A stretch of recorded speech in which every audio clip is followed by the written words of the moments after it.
Приготовление лечебных сиропов из сока лука и меда. Положительные свойства лукового, медового сиропа известны практически каждому, потому это средство и имеет применение уже сотни лет. Чтобы сироп был не только лечебным, но и вкусным, его используют в сочетании с другими продуктами питания, для того чтобы уменьшить горечь лука, а также перебить его сильный запах.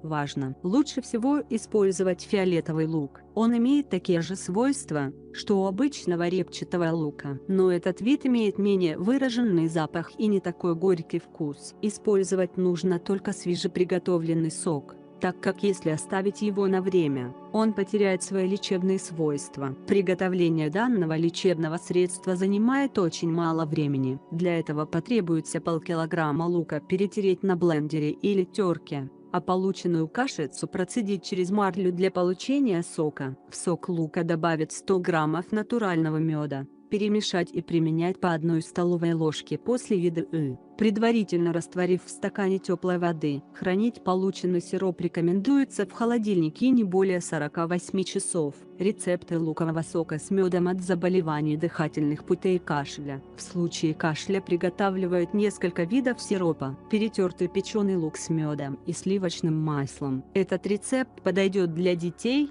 так как лук практически не выделяет вкуса. Для приготовления смеси понадобится испечь целую, нечищенную от скорлупы луковицу в духовке. Затем перетереть ее на терке и добавить масло с медом, пока не остыла луковица. Эту кашицу употреблять несколько раз в день по чайной ложке, только после еды. Настой из лукового сока и меда с вином. Данный рецепт рекомендуется употреблять только взрослым. Для приготовления понадобится натуральное виноградное вино, из темных сортов винограда, около 2 средних головок лука и мед, полстакана. Залить перетертый лук и мед вином, оставить на 2 недели в сухом и темном месте. Когда настой будет готов, его необходимо процедить и поставить в холодное место, можно в холодильник. Принимать такой напиток по столовой ложке после еды. Эта настойка справляется не только с кашлем, но и лечит горло, а также способствует быстрой борьбе с простудой. Некоторые любители народной медицины предпочитают смешивать луковый сок и мед с натуральными ягодными сиропами,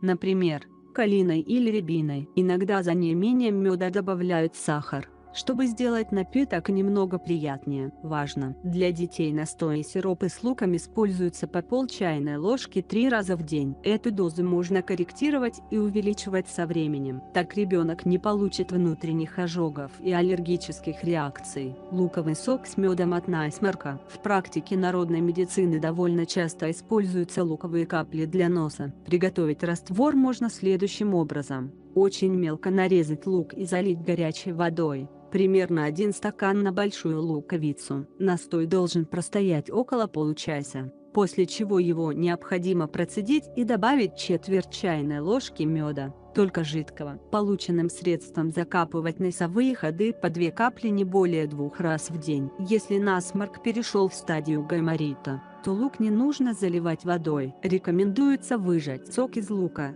добавить столько же меда и закапывать жидкость до 3 раз в день. Не болейте, берегите себя, здоровья и долголетия вам!